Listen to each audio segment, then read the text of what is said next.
The older I get, the more I think that most of life is made up of very small things. Walking to the market on a Wednesday, buying a hunk of local cheese and fish wrapped in paper. Today I buy fillets of trout from Lake Iseo, fat prawns and bacala. I'm planning on making a fish pie, or at least as close to one as I can get in Italy. Sadly, there's no hope of finding smoked haddock. After the market, we crossed the river to my favourite writing spot. It's not always a given that you can, or should, bring a laptop to a bar in Italy and set up camp for an hour, but I really do love this place. It has Wi-Fi, a huge veranda, and for most of the season, I'm the only one who uses it. There's a view of the hills as well that wrap around our little town, the constant chirping of birds, and at this time of year, the heady scent of elderflower. Oh, and today, there were these cows grazing by the river. So I guess I should tell you a little bit about what I'm writing. It's a novel set in Venice. I'm only a chapter in, so this YouTube series is very much a record of the progress I make on, let's call it my debut novel. Or is that a bit pretentious? Maybe.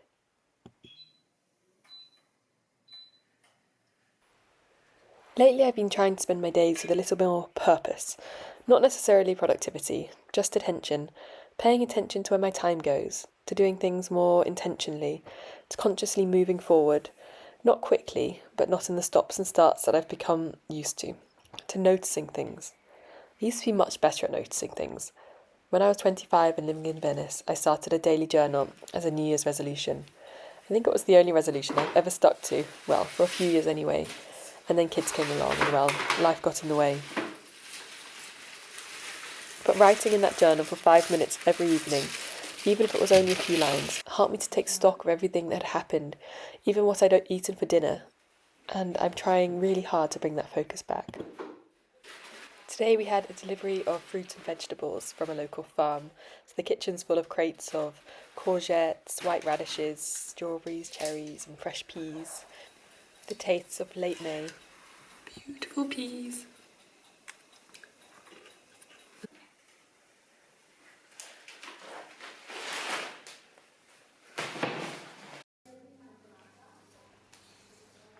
And then, of course, a quick bit of tidying up before I have to go and pick up my girls from school. And just enough time to light a candle and sit down for a bit of focused writing. As you can see, our living room is like a cave. It's beautiful in summer because it stays so cool, and really cosy in the winter. But it does mean that we need lamps on all the time and candles just to be able to see anything. The next morning, Thursday, after dropping the girls off at school and doing my usual faffing for about half an hour and staring into the garden, I took the dog for a walk. The sky was looking very threatening, so we made it a quick one.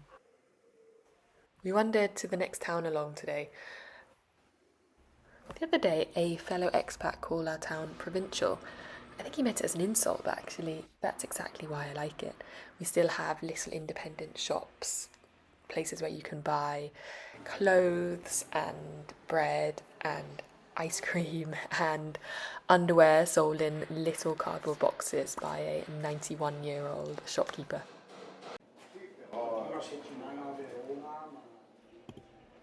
I stopped off at a bar for a coffee and a brioche and did a bit of writing in my journal.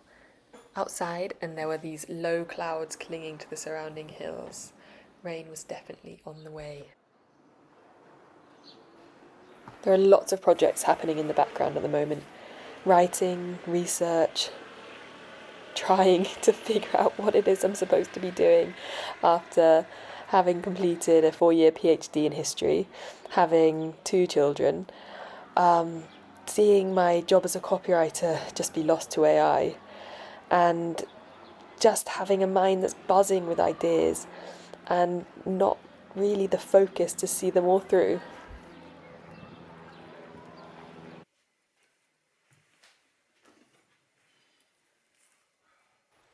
Back home, and I quickly prepped some of the veg that had arrived yesterday. These are white radishes. I'd never tried them up until a few weeks ago, but they're absolutely delicious, just roasted with oil and salt, or cooked in a pan with a bit of oil and tossed in a salad. We also have fennel. I'm the only one who likes this. But I roast it with oil and salt again. I think that living in Italy for so long has kind of changed the way I think about spices. Back when I was in the UK, I would have just thrown our entire spice cabinet at these vegetables, and now, I don't know, I just like keeping things simple.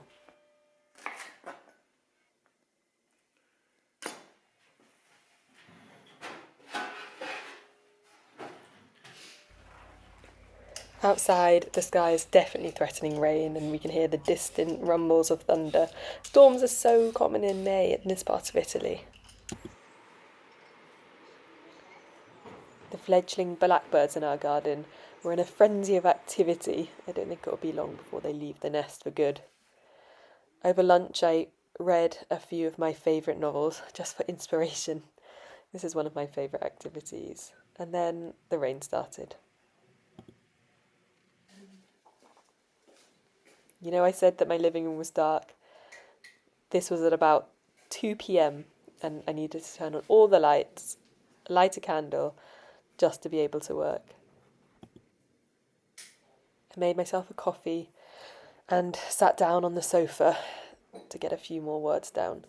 I'm not just writing a novel, I'm also writing a monograph, or at least editing my doctoral thesis into a monograph, and the editor has given me the deadline of August, so I really need to crack on with it, even though I would much rather be writing fiction. The next morning, I had a meeting in Albano Sant'Alessandro with the director of a language school that want me to run some workshops with adults in the next few months. So afterwards, I took the opportunity to explore the town. It's really small and on the fringes, it's just like a lot of other Italian towns. A big Esselunga supermarket, a multi-storey car park, a lot of concrete, but the historic centre is lovely.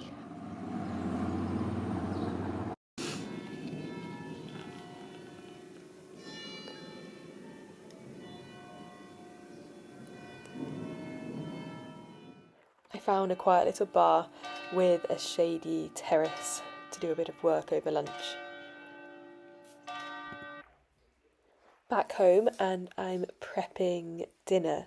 So this is a Sicilian recipe, polpette di sarde. So it literally translates into sardine balls, which might not sound too appetizing for many, especially considering they also include pine nuts and sultanas and parsley.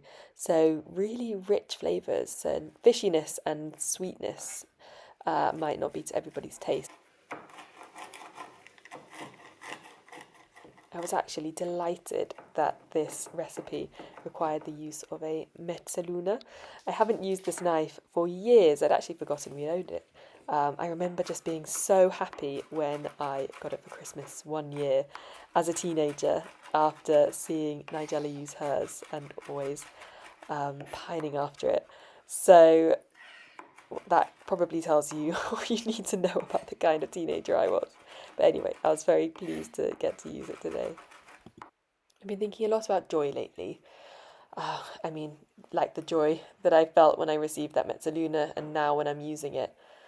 I find that especially when I just had my babies and I was feeling overwhelmed, just beginning to notice those little things in life, just in the day, that make you feel complete, even if it's just for 1 second, like the first sip of a really good cup of coffee or a very crisp glass of wine, or the way the light strikes the window at a certain time in the afternoon and paints everything pink.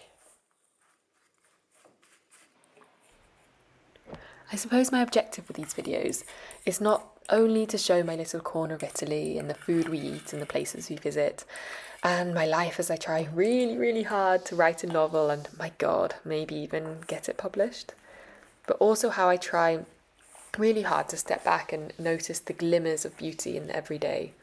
And perhaps in the process, I might be able to help others to do the same. Anyway, back to the sardine balls. Once you've mixed everything together with egg and breadcrumb, you form them into little balls and then cook them in a pot of simmering tomato sauce with the lid on for about 10 minutes, and they are deliciously soft and tender. And amazingly, our two toddlers absolutely loved these. I was really, really surprised. And then, as if on cue, the sky that night was just the most magnificent cushion of pink and gold and white.